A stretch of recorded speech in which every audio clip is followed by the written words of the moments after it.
Next, we're going to go into some different ideas for core strengthening.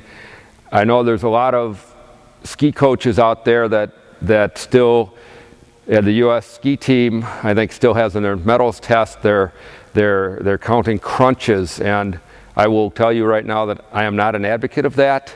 I actually, the research shows that short crunches will actually put a lot of pressure on your disc and leave you more prone potentially to disc herniations. I think we get a lot of crunching already through our pulling techniques and training. So what we really want to emphasize is dynamic, long, ability to eccentrically load or lengthen our abdominals to then be able to contract versus short, okay? And the analogy I always give with my patients and the athletes I work with is, if you look at Michael Phelps, he does not have a six-pack, okay? But if Michael Phelps had a six-pack, he'd probably have 0 gold medals because he's unable to reach and extend all the way through here like he needs to, because if he's tight and short in the middle, his stroke just got cut off by 6 or 8 inches. Instead of being up here, he's down here at every stroke, and there's no way he's going to generate the power and the rotation that he needs to. Cross-country skiing is exactly the same. You got to get that pole out, you got to get dynamically on it. If you're short here, you're doing everything at the shoulder instead of being able to use your whole body to make that motion happen. So first thing is, we'll just show the dead bug. I should have Steve demo this one because he's much better than him. But for the dying bug, basically you're just going to, same-sided, you're just going to lift your arm and your leg up and touch them at the same time. And then the opposite side, you're going to reach across, and you could leave your feet up in the air, which is more advanced, or you can have your feet come back to the ground each time, okay? What you want to try to avoid is rolling and popping through your spine when you do that, and that's a little bit easier to do on the grass than it is on a hardwood floor. You tend to get a little bit of a roll through your sacrum, okay? So that would just be the first idea. We're going to do a plank position from our knees, okay?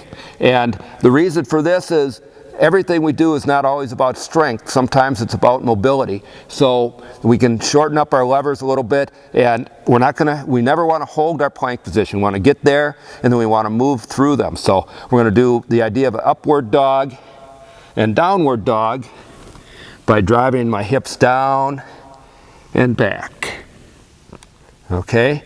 Then I'm going to go hips straight to the side, and then I'm going to drop one hip down and the other hip down. So I'm getting a lot of mobility through my hips at the same time that I'm stabilizing.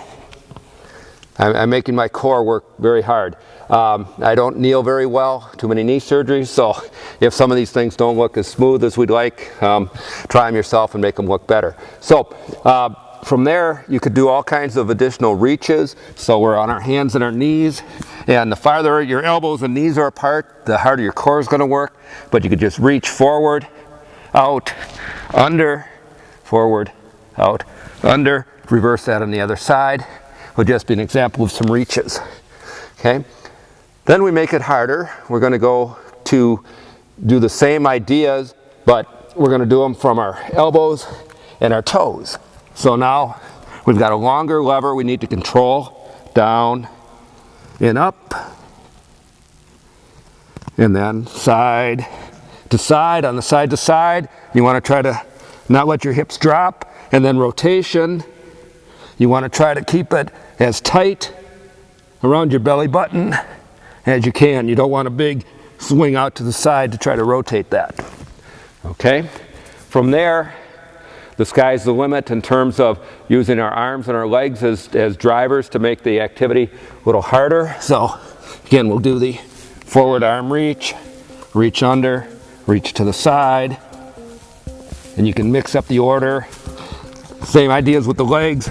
Leg up, leg sideways, sideways, and then you can add a rotation, which everybody out there knows I don't do that well. Okay, and as you can probably guess, it starts to get hard pretty quick.